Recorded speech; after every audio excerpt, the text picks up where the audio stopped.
Hello दोस्तों। मैं लाया हूँ एक डाटा एंट्री से रिलेटेड एक्सेल के कुछ ट्रिक्स जिसमें आपका डाटा एंट्री का काम बहुत आसान हो जाएगा इंशाल्लाह। और आपको बहुत कुछ सीखने को मिलेगा। मेरी इस वीडियो को एंड तक जरूर देखिएगा। आपके लिए ये 4-5 ट्रिक्स आपके डेली बेसिस के डाटा एंट्री के काम को बहुत आसान बना देंगे। आप थोड़े वक्त में अच्छा काम कर सकते हो, अपने क्लाइंट को बहुत अच्छे से खुश कर सकते हो। और मुझे कमेंट्स में जरूर बताइएगा कि मेरी वीडियो आपको कैसी लगी। Let's start. आज मैं आपको सबसे पहले बताऊंगा कि आप अपने फुल नेम से फर्स्ट नेम और लास्ट नेम कैसे एक्सट्रैक्ट कर सकते हैं। यहाँ पे हम एक कॉलम और ऐड कर लेते हैं। यहाँ पे हम लिखते हैं फर्स्ट नेम, यहाँ पे लिखते हैं लास्ट नेम। अब एक्सेल एआई सिस्टम पे भी काम करता है। आप जैसे ही यहाँ पे आप पहले सेल में आप लिखते हैं आपका पहली वैल्यू है उसका फर्स्ट नेम आफ्ताब। दूसरे में लिखते हैं बाबर। जैसे ही आपने बाबर लिखा, आपके पास एआई सिस्टम ने खुद ही उसको डिटेक्ट कर लिया और वो आपकी सारी की सारी लेन के फर्स्ट नेम ले आएगा। एंटर करेंगे। जैसे ही एंटर किया, सारे फर्स्ट नेम ऑटोमेटिकली इसमें एंटर हो गए हैं। यहाँ पे आपने लिखा लास्ट नेम इकबाल, एंटर किया। फिर आपने लिखा आजम। जैसे ही आपने आजम लिखा, देखें, आपने अभी जस्ट आजम एंटर किया और आपके पास एआई सिस्टम ने खुद ही उसको डिटेक्ट कर लिया। जैसे ही आपने एंटर किया, सारी की सारी लेन में ऑटोमेटिकली उसके लास्ट नेम आ गए। एक तो ये तरीका हो गया, ये बहुत आसान है। इन केस अगर आपके पास एआई सिस्टम नहीं चलता तो फिर आप ये काम कैसे करेंगे। मैं यहाँ पे जाता हूँ, आफ्ताब लिखता हूँ, फिर लिखता हूँ बाबर। ठीक है, मेरे पास एआई सिस्टम से वो नहीं शो हो रहे। मैं क्या करता हूँ, इस सारे सेल को सारी रेंज को जहां तक मुझे चाहिए फर्स्ट नेम चाहिए, मैं वहां तक सेलेक्ट करता हूँ। यहाँ पे जाता हूँ, ये फिल के ऑप्शन है। एडिटिंग के ग्रुप के अंदर फिल की ऑप्शन है। मैं फिल में जाता हूँ, यहाँ पे ऑप्शन आती है फ्लैश फिल। जैसे फ्लैश फिल को क्लिक करता हूँ, ये देखें, साथ ही उसने सारे फर्स्ट नेम खुद ब खुद ही एआई सिस्टम ने उसको एंटर कर दिए हैं। इसी तरह मैं लास्ट नेम में जाता हूँ, मैं लिखता हूँ इकबाल, साथ ही लिखता हूँ आजम। यहाँ पे भी अब जैसे ही मैं इस सारे को सिलेक्ट करूंगा, फिल में जाऊंगा, फ्लैश फिल में क्लिक करूंगा, ये ऑटोमेटिकली उसको सारे के सारे उसके लास्ट नेम ऑटोमेटिकली उसमें एंटर कर दिए। अब मैं जाता हूँ इस जगह पे फुल नेम। मैं चाहता हूँ कि यार मैं ना इन दो लास्ट नेम, मेरे पास ये वाला सेल नहीं है, मैं इसको डिलीट कर देता हूँ। मैं कहता हूँ मेरे पास ये फर्स्ट नेम और लास्ट नेम है, मैं फुल नेम निकालना चाहता हूँ। मैं यहाँ पे जाता हूँ, मैं फुल नेम निकालना चाहता हूँ।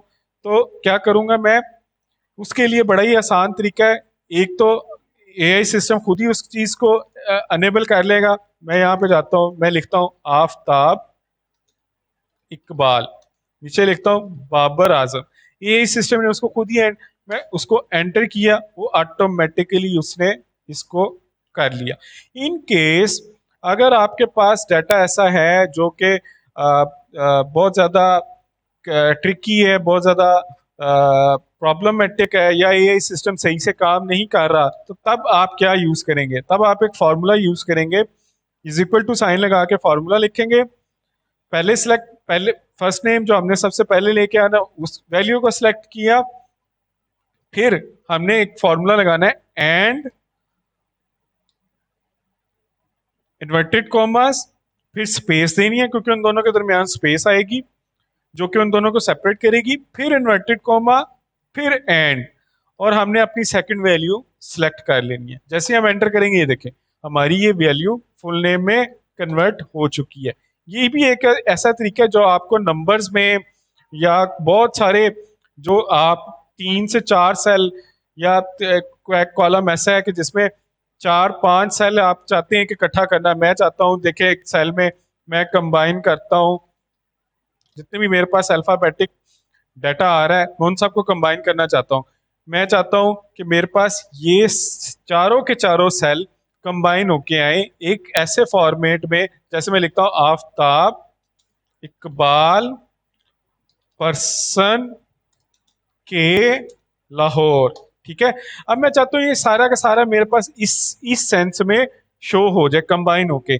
फिर मैं क्या करूंगा, मैं फिर फार्मूला लगाऊंगा, is equal to first value and inverted comma space inverted comma and, फिर मैं अपनी सेकंड वैल्यू फिर लगाऊंगा and inverted comma space inverted comma and,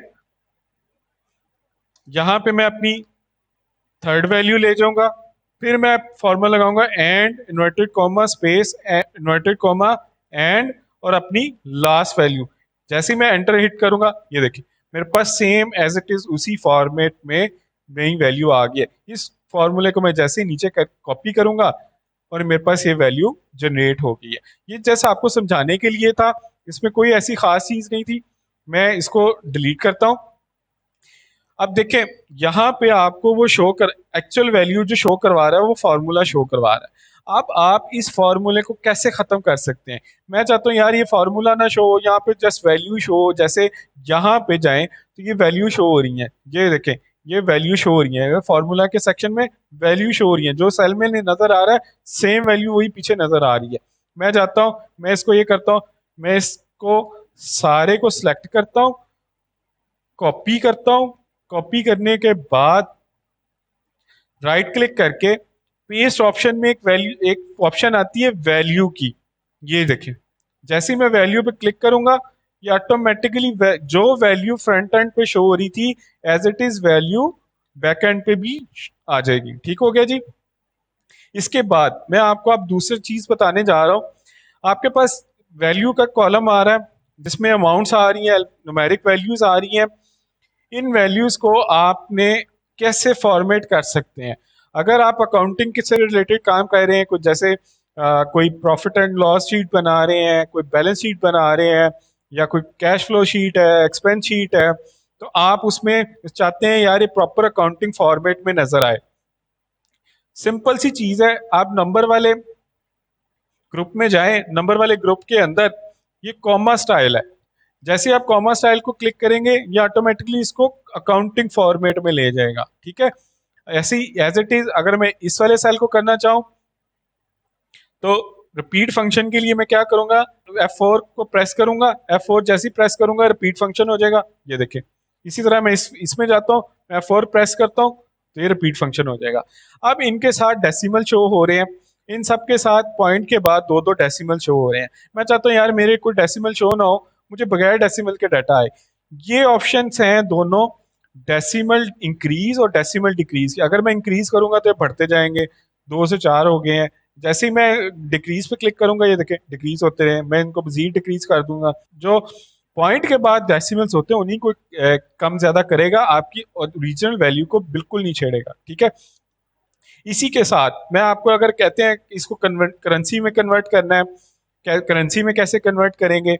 मैं इन सारे डाटा को, जो आप जिस जिस डाटा को मैंने करेंसी में कन्वर्ट करना है, मैं उस सारे को सिलेक्ट करता हूँ। यहाँ पे नंबर वाले फॉर्मेट में जाके आपके पास ये अकाउंटिंग नंबर फॉर्मेट की एक लिस्ट आ रही होगी। ठीक है, आप इसमें से अपनी मर्जी की करेंसी सिलेक्ट कर सकते हैं। मैं जैसे यहाँ पे डॉलर साइन सिलेक्ट कर लेता हूँ, ये देखें ये डॉलर्स में कन्वर्ट हो गई है सारी। मैं चाहता हूँ इसके डेसिमल भी रिमूव हो जाए, ये डेसिमल रिमूव हो गए। ठीक है, अब एक और जबरदस्त चीज, आपको क्लाइंट कहता है कि यार ये जो एंड पे वैल्यू आ रही है ना, ये बहुत बड़ी शो हो रही है। मैं चाहता हूँ कि मुझे सिर्फ नजर आए कितने मिलियन है, मतलब 79 मिलियन है, 173 मिलियन है, 63 मिलियन है, 144 मिलियन है। सिर्फ मुझे मिलियंस में नजर आए कि टोटल वैल्यू इन मिलियंस कितनी है। पहले मैं आपको एक चीज सिखा देता हूँ, मैं इसको कन्वर्ट कर लेता हूँ वैल्यू में। ठीक है, ये देखिए मैंने इसको कन्वर्ट कर लिया वैल्यू में। मैं इसको सारे को सिलेक्ट करता हूँ, नंबर में, नंबर के ग्रुप में जाके नंबर फॉर्मेट का एक मजीद ऑप्शंस वाला बटन है, इसको प्रेस करता हूँ। यहाँ पे बहुत सारी ऑप्शंस आ जाती हैं। ठीक है, इसके बाद मैं जाता हूँ कस्टम में, और कस्टम में जाके ये टाइप के एरिया में मैं खुद का अपना एक कस्टम टाइप करता हूँ। क्या टाइप, कैसे टाइप करूंगा? यहाँ पे लिखूंगा मैं डॉलर साइन स्पेस नंबर, ताकि मेरे पास नंबर शो हो। अगर एक कॉमा लगाऊंगा तो 1000 तक जीरो हटा देगा, अगर मैं दूसरा कॉमा लगाऊंगा तो मिलियन तक जीरो हटा देगा। ठीक है, और फिर स्पेस दूंगा, इन्वर्टेड कॉमा इसमें लिखूंगा मिलियन, मिलियन के लिए मैं साइन दे देता हूँ एम, और इन्वर्टिस कोमा दोनों साइडों पे लगा के इसको ओके करूंगा तो ये देखिएगा साथ ही हमारी अमाउंट कन्वर्ट हो गई है। अब इसके बैक एंड पे देखिए फुल अमाउंट शो हो रही है, लेकिन फ्रंट एंड पे सिर्फ और सिर्फ हमें समरी दे रहा है उसकी। ठीक है, ये भी एक चीज होगी। इसके बाद मैं आपको एक और बड़ा जबरदस्त ट्रिक बताने जा रहा हूँ। मोस्टली जो डाटा एनालिसिस में यूज होता है कि आप जब भी कोई डैशबोर्ड रिपोर्टिंग या कोई ग्राफिकल काम दिखा रहे हैं, कुछ चार्ट दिखा रहे हैं, ग्राफिक्स के रिलेटेड काम दिखा रहे हैं, एक टेबल बनाया, उसके बाद उसको एक बड़ा जबरदस्त किस्म का चार्ट बनाया, आप चाहते हैं, वो आपसे कहता है यार ये मेरा 2-3 हज़ार एंट्रीज का डाटा है, इसको मुझे मंथ वाइज दिखाओ कि मेरी मंथ वाइज जो है ना वो प्रोडक्शन क्या है। आपको उसके लिए क्या करना पड़ेगा, अगर आप ये डेट्स के हिसाब से चलेंगे या डेट में, तो प्रॉब्लम ये आएगी कि आपको डेट को मंथ में कन्वर्ट करना पड़ेगा।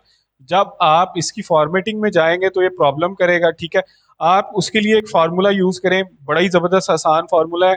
क्या है, is equal to sign text bracket value select करें जिसको आपने कन्वर्ट करना है, कोमा फॉर्मेट देना है। अब यहाँ पे दो तरह के फॉर्मेट होते हैं। आपने खाली मंथ में कन्वर्ट करना है तो आप 4 टाइम एम प्रेस करें, एम टाइप कर दें 4 टाइम, तो ये सिंपल मंथ देगा। जैसे मैं इसको एंटर करता हूँ, ये देखें ये सिंपल मंथ दे रहा है। ठीक है, अगर मैं इसको इसमें ऐड कर देता हूँ डैश 2 टाइम वाई ऐड कर देता हूँ, तो ये ईयर के एंड वाले 2 डिजिट शो कर देगा। ठीक है, ये देखें। इसी तरह अगर मैं इसको इसमें वाई 4 टाइम कर देता हूं तो मेरे पास ये वाई इसे ईयर 4 टाइम शो हो गया, मतलब 2022 2022 दो 2022 शो कर दिया इसने। ठीक है जी, ये भी बड़ी जबरदस्त चीज होगी एक। इसके बाद मैं आपको एक और चीज दिखाने जा रहा हूं। इन एनी केस आपके पास आ जाता है एक डाटा, ऐसा आ जाता है, वो कहता है यार ये फोन नंबर्स हैं, इन फोन नंबर्स को एक खास किस्म के फॉर्मेट में कन्वर्ट करके दो। खास किस्म का फॉर्मेट क्या है, आपको वो कहता है यार फॉर्मेट ही होना चाहिए +1 शो, फिर ब्रैक स्पेस आए, फिर ब्रैकेट में नंबर शो हो। ठीक है, 954, फिर ब्रैकेट लगे, फिर स्पेस आए, फिर उसके बाद 3 डिजिट आए, फिर स्पेस आए, फिर 4 डिजिट आए। वो कहता है यार मुझे इस तरह के फॉर्मेट में ना शो करवाओ, ये फॉर्मेट शो करवाओ। लेकिन आप क्या करते हो, दो तरीके हैं। अगर तो आपको कहता है कि भाई मेरी बैक एंड पे भी वैल्यू सेम ऐसे ही आनी चाहिए जैसे फ्रंट एंड पे आ रही है, तो फिर तो आपको एक एक करके टाइप करना पड़ेगा यार, वो तो बहुत लंबा काम है, बहुत मुश्किल काम है। ठीक है, उसके लिए क्या करें, उसके लिए एक फार्मूला है। एक दफा आपने फार्मूला लगाया, उसको फिर आपने कॉपी पेस्ट करना है। यहाँ पे हम फार्मूला स्टार्ट करेंगे हमारा इज इक्वल टू से, यहाँ पे हमने प्लस का साइन ऐड कराना है, तो हम क्या करेंगे, इन्वर्टेड कॉमर्स में प्लस लिखेंगे। फिर हम फंक्शन स्टार्ट करेंगे एंड का, क्योंकि एंड का मतलब होता है इस प्लस के बाद आपने मजीद क्या एडिशन करनी है। फिर हमने एडिशन करनी है लेफ्ट का फार्मूला,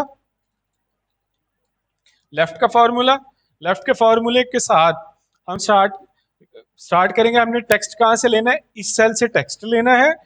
कितने नंबर लेने हैं, हमने स्टार्ट में सिर्फ 1 लेना है, 1 नंबर लेना, एक एक टेक्स्ट सिर्फ पहला फर्स्ट हमने लेना है। ठीक है, उसके बाद फिर हम मजीद इसमें ऐड करने हैं चीजें, तो हम क्या करेंगे, एंड का फंक्शन लेंगे, इन्वर्टेड कॉमा डालेंगे, क्योंकि इन्वर्टेड कॉमा हम तब डालते हैं जब हमने कोई भी ऐसी वैल्यू जो इस सेल में मौजूद नहीं है और एक्स्ट्रा डालनी है इसमें, जैसे हमने ये स्पेस और ब्रैकेट एक्स्ट्रा डालनी है, तो ये इन्वर्टेड कॉमास के अंदर लिखेंगे। ठीक है, फिर हमारा एंड का फंक्शन क्लोज हो जाएगा। फिर हम यहाँ से स्टार्ट करेंगे मिड का फंक्शन। मिड के फंक्शन के बाद वो हमें कहेगा टेक्स्ट आपने कहाँ से लेना है, हमने इस सेल से टेक्स्ट लेना है, C3 से टेक्स्ट लेना है। ठीक है, फिर हम कॉमा किस नंबर से स्टार्ट हो जाना चाहिए, एक वैल्यू फर्स्ट वैल्यू हमने ले लिया, हमें सेकंड से स्टार्ट करना है। हमें कितने डिजिट चाहिए, ब्रैकेट के अंदर हमें 3 डिजिट चाहिए, हमने यहाँ पे 3 प्रेस किया, एंटर किया और ब्रैकेट क्लोज, हमारा मिड का फॉर्मूला कंप्लीट। अभी हमें मजीद इसमें चीजें रिक्वायर्ड हैं, ऐड करनी है, तो हम क्या करेंगे, एंड का फंक्शन स्टार्ट करेंगे, क्योंकि अब इसके बाद ब्रैकेट और स्पेस डालनी है, तो इन्वर्टेड कॉमा डालेंगे, bracket close, space, inverted comma, और ये एंड का फंक्शन यहाँ पे फिर क्लोज हो जाएगा। यहाँ पे मजीद हमारे पास हमें चाहिए मिड वैल्यू, हमें दरमियान के कुछ 3 डिजिट फिर चाहिए। हमारे पहले 4 डिजिट हो चुके हैं, उस 4 डिजिट के बाद हमें नेक्स्ट 3 डिजिट चाहिए। तो हम यहाँ पे फॉर्मूला लगाएंगे मिड का। टेक्स्ट हम लेंगे अपने C3 से, वैल्यू स्टार्ट होगी हमारी 4, हमारे पास हो गए 5 से स्टार्ट होगी और 3 डिजिट चाहिए। ये मिड का फॉर्मूला यहाँ पे कंप्लीट। ठीक है, हमें मजीद अभी एक स्पेस और 4 डिजिट इसमें ऐड करने हैं। हम यहाँ पे एंड का फंक्शन लगाएंगे, इन्वर्टेड कॉमा में स्पेस, फिर इन्वर्टेड कॉमा क्लोज, फिर एंड फंक्शन क्लोज। और अब हम लगाएंगे राइट का फॉर्मूला, क्योंकि अब हमें चाहिए राइट साइड से 4 डिजिट। तो हम राइट के फॉर्मूले में लगाते हैं, टेक्स्ट लेंगे हम C3 से और हमें चाहिए 4 डिजिट। तो अब हमारा फॉर्मूला हो गया है कंप्लीट। जैसे हम एंटर करेंगे, ये देखें हमारा एग्जैक्ट सेम अब ऊपर वाले फॉर्मेट के बिल्कुल एन उसी फॉर्मेट के मुताबिक हमारा डाटा रेंज हो गया। अब हम क्या करेंगे, हम इस सारे को कॉपी करते हैं और यहाँ नीचे तक पेस्ट कर देते हैं। ये देखें हमारा सारा का सारा डाटा एज इट इज उसी फॉर्मेट में आ चुका है। अब बैकएंड पे जो वैल्यू है वो तो फॉर्मूला शो हो रही है। अगर यहाँ पे खुदा ना खासा कहीं पे कोई वैल्यू एक दफा भी चेंज हो जाती है या कुछ हो जाता है तो वो खराब हो जाएगा। अब आपने अपने क्लाइंट को ये भी नहीं दिखाना कि आपने क्या फार्मूला यूज किया, आपने उसको ये सारी चीजें तो नहीं आप शो कर सकते। तो आप क्या करेंगे, आप इस सारे को सिलेक्ट करेंगे, कॉपी करेंगे और माउस ला के राइट क्लिक करेंगे और पेस्ट ऑप्शन में जाके एज अ वैल्यू पेस्ट कर देंगे। तो ये देखें ये बैकएंड पे भी सेम उसी तरह की वैल्यू में कन्वर्ट हो गया है। उम्मीद करता हूँ आपको ये मेरी वीडियो बड़ी पसंद आई होगी, सीखने को बहुत कुछ मिला होगा। आपके लिए ये 4-5 ट्रिक्स आपके डेली बेसिस के डाटा एंट्री के काम को बहुत आसान बना देंगी। आप थोड़े वक्त में अच्छा काम कर सकते हो, अपने क्लाइंट को बहुत अच्छे से खुश कर सकते हो। मेरी दुआ है कि आपको अच्छे से अच्छा काम मिले, ज़्यादा से ज़्यादा काम मिले। अपनी दुआ में याद रखिएगा। अगर मेरी वीडियो पसंद आई है तो सब्सक्राइब ज़रूर कर दीजिएगा और शेयर भी कीजिएगा ताकि मेरी वीडियो ज़्यादा से ज़्यादा लोगों में पहुंचे और उनको इससे फ़ायदा हासिल हो।